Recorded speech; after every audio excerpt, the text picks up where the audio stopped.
ګرانو هېوادوالو سلامونه. هیله ده چې روغ جوړ او خوشحاله اوسئ. څنګه چې تاسو ته معلوم ده چې نن سبا د کرونا وایرس ناروغي ټوله نړۍ او ټوله سوشل میډیا یې په تشویش اچولی دی او دنیا کوشش کوي چې د دې ناوړې ناروغي نه ځان او بشریت وژغوري. نو کرونا عادي مه ګڼئ، جدي یې وګڼئ.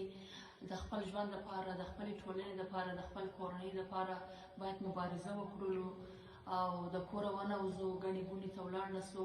نو په همدې خاطر ګرانو دوستانو ما د محترم بابرزی صاحب یو ښکلی سندره چې د کرونا د ناوړې ناروغي په هکله دا شعر ما ته استولی و، نو زه ستاسو لپاره ستاسو د توجه لپاره چې تاسې ورته پاملرنه وکړئ دا سندره تاسو ته ډالۍ کومه.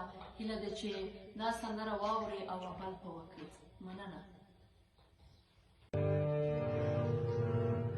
یاره په کور پاتې شه، یاره په کور پاتې شه، که دې روغتیا په کار وي ژوند سره نور پاتې شه.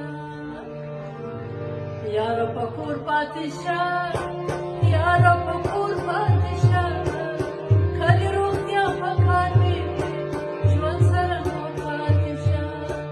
که دې روغتیا په کار وي ژوند سره نور پاتې شه.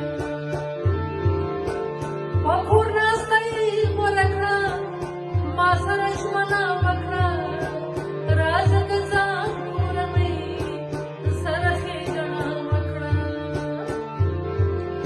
په کور ناسته یې غوره کړه، ما سره ژمنه وکړه، راځه د ځان کورنۍ سره ښېګڼه وکړه.